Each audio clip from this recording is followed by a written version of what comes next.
Bonjour, aujourd'hui on va parler de vos émotions. Il est urgent de mieux vous connaître et de vous simplifier la vie. Alors comme vous le savez, vendredi prochain, je fais une conférence d'1 heure pour vous donner 4 secrets de coach pour éviter de subir vos émotions et améliorer vos relations et votre vie au quotidien.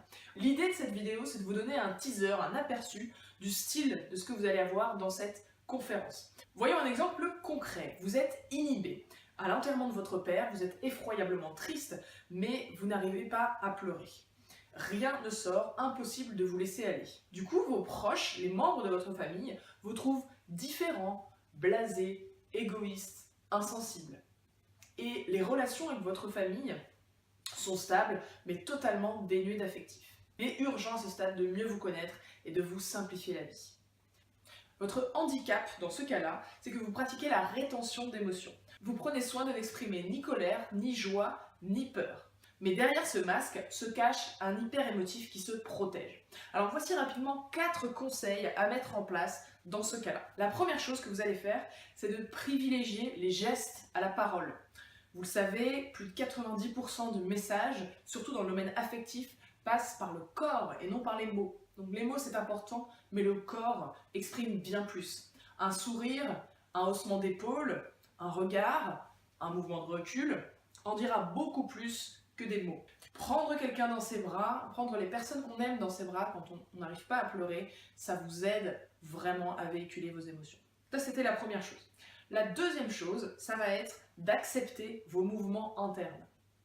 Je vais vous raconter une petite histoire. Quand un enfant pleure parce qu'il a peur du loup, ce n'est pas parce que vous allez lui dire qu'il n'y a pas de loup qu'il va arrêter d'avoir peur.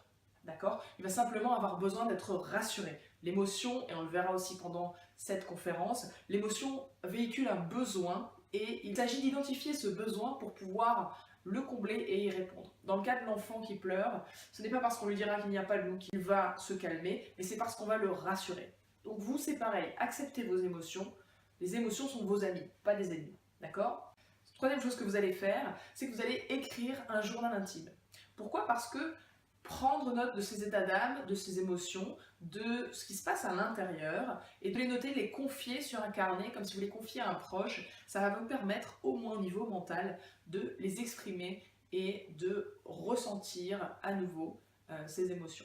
Et enfin, la quatrième clé, vous pouvez aussi renouer le contact avec vos émotions en pratiquant des activités artistiques. Peinture, chant, danse, bricolage, expression corporelle, théâtre, il y en a une multitude. Choisissez celle qui vous attire le plus et cela vous permettra vraiment de vous reconnecter à vos émotions. Voilà, c'est les 4 conseils dans le cas où vous subissez le fait d'être inhibé. Nous verrons 3 autres études de cas et bien d'autres clés pendant cette conférence de vendredi soir. Il est urgent de mieux vous connaître et d'avoir des clés concrètes pour avancer. Rejoignez-moi et rejoignez-nous vendredi soir à 19 h au Space de Chavenay. Réservez votre place via le lien ci-dessous, car il n'y a que 20 places dans la salle, et certaines sont déjà parties depuis un bon moment.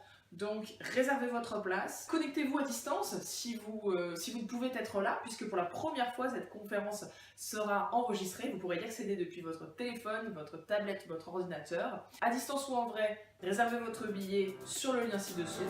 Très belle journée et j'ai hâte de vous retrouver vendredi soir. I got this feeling inside my bones.